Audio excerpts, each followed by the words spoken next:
close tonight with some remarks from Secretary Karen Ross of the Department of Food and Agriculture here in California. I personally feel, and I think a lot of people in this room feel, very grateful for the last, 12 years? Almost 14 years. There's never been a Secretary of California that has been the Secretary for that long and has done so much. So today, Jenny Lester Moffett was talking about the transformation that she was working on at USDA. Karen has done that at CDFA. And the programs that have come out in her years are phenomenal, and they are a model for the world. And we are so proud and grateful, and thank you for coming to make some closing remarks. Well, after that, can I just say thank you very much. No. And that I used to be 6 foot tall. Every year it takes a year off. Actually, there's not a lot left to be said because Jenny Lester Moffett had you for the last hour of the day, and what she and Secretary Vilsack and that funding stream have been able to do. It's out there, it's working, it's multi-year. We hope none of that can be clawed back. And it will really show communities around the country what's really possible, because great ideas matter. Leadership definitely matters, but funding streams help to prove the concept. And so we've got a lot of really good things to build on. But what I wanted to talk about in particular is that feeding people better matters, and we have the opportunities to really think more intentionally about what are the actual outcomes of what we're doing, and starting at the youngest age possible. So if you heard Nick today, and you did, you know that I am passionate and I feel very honored to do this program with the first partner on Farm to School, because it is very holistic. I don't know of any place else that is as intentional about, first and foremost, building a program that supports local farms and ranches, especially the small ones and especially those who have been historically underserved. This is at the beginning of what Jenny talked about a lot today, which is how do we help those 60% of California farmers that are less than 100 acres have a local market? And the power of procurement is something that is very real. And how do we build out the systems to support that process? And so I'm excited about what we've already been able to do, but thinking about dollars to keep our local farm community in business with enough profit to stay in business year after year after year, and what are the middle mile things that will help make that sustainable for the long term. And keeping those dollars locally, what does that mean for the rural community and rural prosperity? These are huge opportunities. And then it's about thinking about nourishment for our children and the balanced diet, and teaching them from the youngest age that healthy eating will help them achieve their potential. It will help them whether it's on the playing field, because a lot of kids care about sports, as well as in the classroom.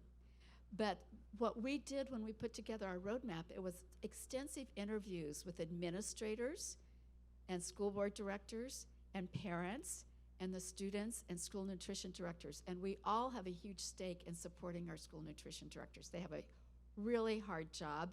But what we've been able to do with the infrastructure of 16 regional navigators, and of course, Nick Anisech, of course, everybody knows that's a real hero there in Farm to School. But being able to do the connections of really doing the matchmaking of here's what's growing in your backyard and here's how we can make this happen. And being able to do a multi-track grant program in Farm to School that is pulling climate smart agriculture and organic agriculture through the system, and that is really focused on getting to these points that we want to make happen. Is like, that's been incredibly fun, and it wouldn't happen without all of you. But oftentimes when we talk about our food programs in schools, we forget about the proteins part.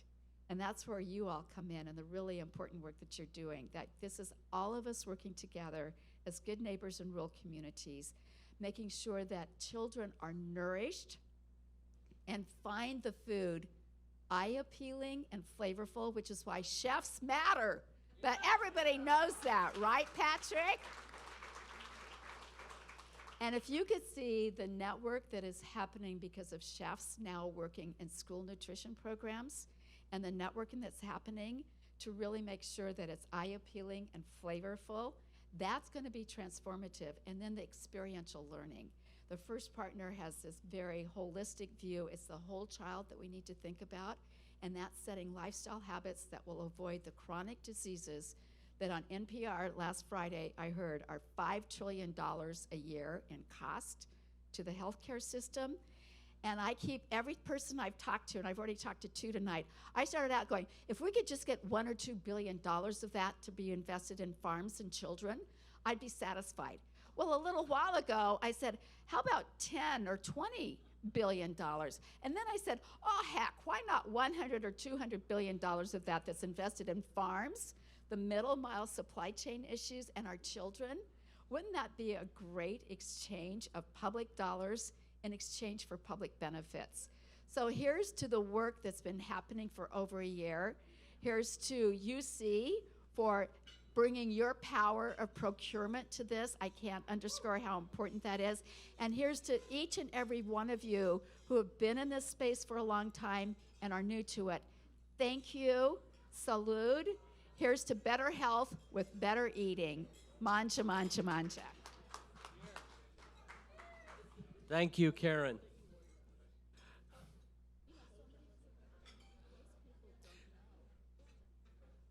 No, it's right. Do you want to take that? Yes.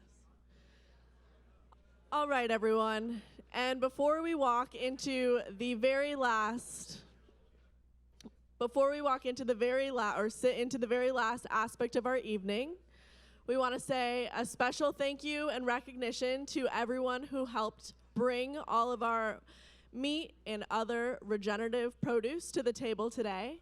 And we wanted to especially call out the goat that we were eating earlier. There was a slight error on the program. I do apologize. It's from Lockwood Ranch, as we can all tell in various forms. It's very delicious. But here we are. Please enjoy each other's company. Please enjoy the regenerative food and amazing cuisine that we've brought to the table. And please enjoy the rest of the night. Thank you.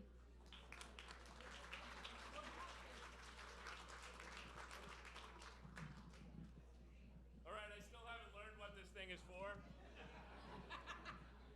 But again, man, like Karen said, thank you everybody for what you did.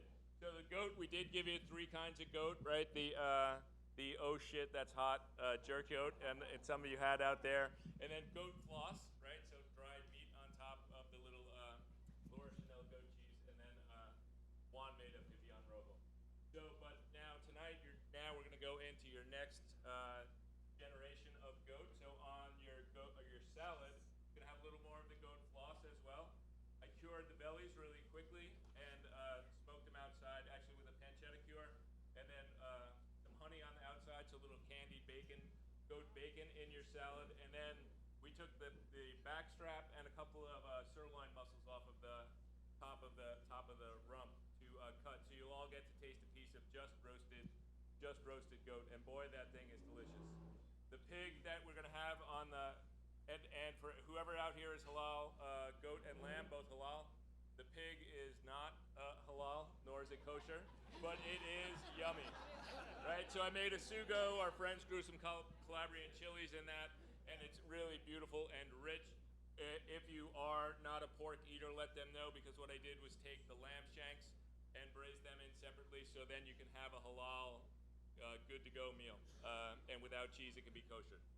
The beautiful turkeys that came in, we roasted them. Juan made a mole negro on top, just some rice from Bosworth over there, and is really pretty. And then I'm really excited because I got to play stupid chef tricks with the lamb. One of my favorite preparations I've ever had is my friend from Greece. His sister would slice a leg of lamb and stuff cheese and Luganico sausage inside and roast it like a lamb shank. It was really good. So I tried to do that yesterday, and I cut a wheel of Vella Jack up and put a bunch of holes in the lamb, and so some of you saw the cheese coming out. That's pretty good. I don't know how much cheese is left because I ate a bunch. I couldn't figure out the sausage, so we wrapped the sausage around the outside, we used the leeks and the herbs that would go into the sausage on the outside of the lamb, so I think you guys are going to enjoy that. And then your dessert tonight is regenerative mincemeat pie. So we took some of the fat from the beef there, and we put that into the mincemeat pie. And for those of you who don't want that, we have fig Newton pie as well. So again, on behalf of my wife and all the staff at the B&L, thank you for coming, thank you for sharing. And Michael, if you'd like to come back next year, from that hog, which was huge, we have saved and are salting it, and we can share a 1-year-old prosciutto ham for your next gathering. Dinner tonight for you guys is family style, as you all know. That just means everything's coming out in platters. You got dietary requests, you let our staff know, they'll take care of you. And one final thing.